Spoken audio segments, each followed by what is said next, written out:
Opinion টাইমসে আপনাদের সকলকে স্বাগত। আমি এআই সাহেব রয়েছি আপনাদের সাথে। রাজনৈতিক জনসভা থেকে মমতা বন্দ্যোপাধ্যায় কার্তিক মহারাজকে রাজনৈতিক তকমা দিয়ে বক্তব্যের প্রতিবাদে মহকুমা শাসকের দফতরের সামনে বিক্ষোভ দেখাল বিশ্ব হিন্দু পরিষদ। আজ এলাকার সাধু ও সন্তদের সঙ্গে নিয়ে বিক্ষোভ দেখায় বিশ্ব হিন্দু পরিষদ।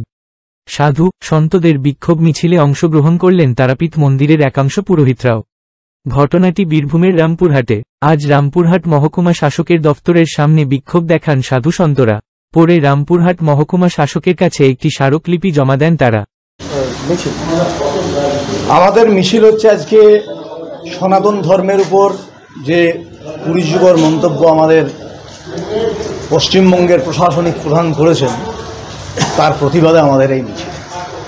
আপনারা হয়তো সবাই অবগত আছেন, দিন কয়েক আগে উনি আমাদের সনাতন ধর্মের একজন সন্ত কার্তিক মহারাজ, যিনি মুর্শিদাবাদ বেলডাঙ্গায় থাকেন, তার জন্য একটি অপমানজনক মন্তব্য করেছেন এবং তার নির্বাচিত বিধায়ক সনাতন ধর্মীদেরকে 1-2 ঘন্টার মধ্যে কেটে গঙ্গার জলে ভাসিয়ে দেওয়ার কথা বলেছেন।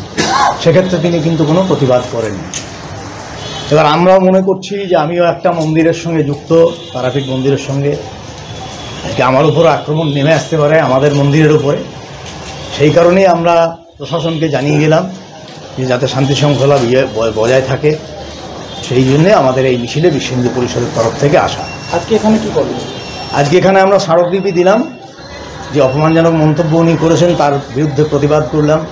সেই প্রতিবাদের স্মারকলিপি ওনাকে দিলাম, যে আগামী দিনে যাতে এসডিও সাহেবকে দিয়েছি, যাতে আগামী দিনে আর আমাদের সনাতন ধর্মের উপরে এরকম অবমাননাকর মন্তব্য কেউ না করেন এবং ছোট হেয়ভাবে আমাদের সনাতনীদেরকে না দেখেন। কি নাম? আমার নাম তন্ময় মুখার্জি, আমি তারাপীঠ মন্দিরের সেবাই। এখন এই পর্যন্ত। নজর রাখুন, সঙ্গে থাকুন ওপিনিয়ন টাইমস।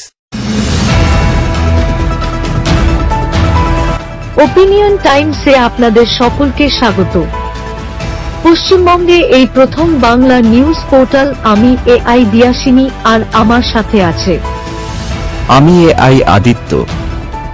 রাজনীতির ডান থেকে বামের সব খবর আমার সাথে। আমি এআই ঐশানী। খেলা থেকে বিনোদন, সঙ্গে থাকবে সেলিব্রিটিদের কুটকাচালির খবর। আমি এআই সিদ্ধার্থ। বাজার অর্থনীতি থেকে রাজনীতির ওঠাপড়া, কুর্সি বদলের সব খবর আমার সাথে। আমি এআই দীপ্তি, থাকবো আপনাদের সাথে। সত্যের উদ্ঘাটন, নিরপেক্ষ বিশ্লেষণ, সঠিক খবর প্রদান। সঙ্গে থাকুন, দেখতে থাকুন ওপিনিয়ন টাইমস।